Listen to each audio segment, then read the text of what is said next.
दोस्तों, बचपन से लेकर अभी तक हमें कुछ ऐसी बातें सिखा दी गई है, बल्कि हमारे दिमाग में बिठा दी गई है, फिट कर दी गई है, जिसका कि कोई मतलब ही नहीं है। और ये बातें हमें हमारे स्कूल में, हमारे घर पर, बल्कि हर जगह सुनाई देती है। तो वो कौन सी बातें हैं, कौन सी ऐसी बात की मैं बात कर रहा हूँ, वो आपको इस कहानी में सब कुछ समझ में आ जाएगा।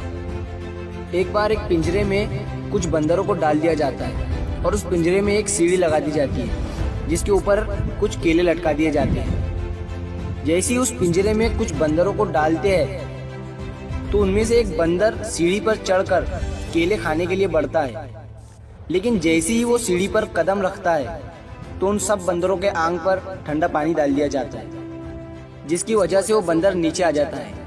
फिर उसके बाद एक दूसरा बंदर कोशिश करता है, वो जैसे ही सीढ़ी पर कदम रखता है तो उन सारे बंदरों पर ठंडा पानी डाल दिया जाता है और वो बंदर भी नीचे आ जाता है। तो धीरे धीरे कर सारे बंदरों को ये बात समझ में आ जाती है कि सीढ़ी के ऊपर चढ़ते ही हमारे ऊपर ठंडा पानी डाल दिया जा रहा है। फिर कुछ देर के बाद उस पिंजरे में से एक पुराने वाले बंदर को निकालकर नए वाले बंदर को डाल दिया जाता है। वो नया वाला बंदर जैसे ही पिंजरे में जाता है तो उसे केले दिखते हैं और वो बंदर केले खाने के लिए सीढ़ी पर कदम ही रखने वाला होता है कि सारे बंदर मिलकर उसकी पिटाई कर देते हैं। बंदर को ये बात समझ में नहीं आती है कि मेरी पिटाई क्यों हुई, इसके पीछे क्या कारण है। बंदर को कुछ समझ में नहीं आता है। फिर थोड़ी देर के बाद उस पिंजरे में से एक पुराने वाले बंदर को और निकाल दिया जाता है और नए वाले बंदर को डाल दिया जाता है। और उस बंदर को भी जैसे ही पिंजरे में डालते ही उसे केले दिखते हैं तो वो सीढ़ी पर चढ़ने की कोशिश ही करता है।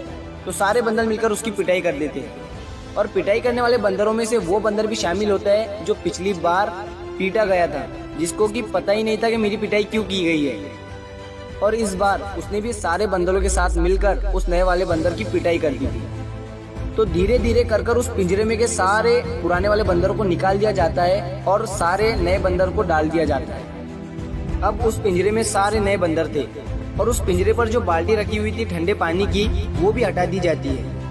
और अब जिस भी नए बंदर को उस पिंजरे में डाल रहे थे और वो नया बंदर जैसे ही केले खाने के लिए सीढ़ी पर कदम रखने वाला ही होता है तो सारे बंदर मिलकर उसकी पिटाई कर दे रहे थे। और उस पिंजरे में किसी को पता ही नहीं था कि हम एक में एक की पिटाई क्यों कर रहे हैं। और इसी तरह हम इंसान भी एक दूसरों के सपनों की पिटाई करते आ रहे हैं। जब भी कोई इंसान सपना देखता है कुछ बड़ा करने का, तो हम उसे कुछ ऐसी बातें बता देते हैं जिसकी वजह से वो डिमोटिवेट हो जाता है। और हमें भी ये बात पता नहीं होती है कि हम उसके सपनों की पिटाई क्यों कर रहे हैं, हम उसे ऐसी बातें क्यों बता रहे हैं। क्योंकि हमारे बाप दादाओं से हमने ऐसी ही बातें सुनी है ना, इसीलिए हम उसके साथ भी ऐसी ही बातें कर रहे हैं। और सबसे कॉमन डायलॉग तो ये होता है कि समय से पहले और किस्मत से ज्यादा आज तक किसी को नहीं मिला।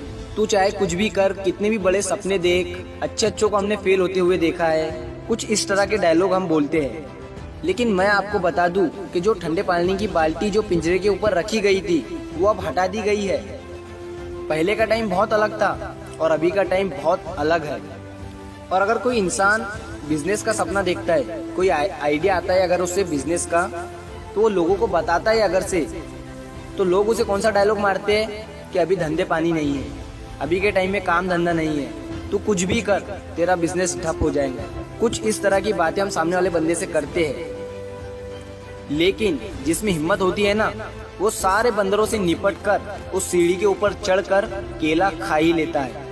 इसी तरह जितने भी ये सारे डिस्ट्रैक्शन है ना, जितनी ये लोगों की बातें हैं, जो ये लोग आपसे बातें करते हैं, उन सबको साइड में करो यार और अपने काम पर फोकस करो। अपने लक्ष्य की सीढ़ी पर चढ़ते रहो, एक दिन आपको सफलता जरूर मिलेगी। पहले का टाइम गया, जो टाइम गया उसे भूलो और अभी अब के टाइम में जियो यार। और ये मत सोचना कि ये दुनिया क्या कहेंगी, कर गए तो एक दिन ये दुनिया तुम्हें देखेंगी। तो आप अगर मेरी आवाज़ पहली बार सुन रहे हैं तो मेरे चैनल को सब्सक्राइब कर दीजिए, क्योंकि मैं ऐसी ही मोटिवेशनल स्टोरीज लाते रहता हूँ।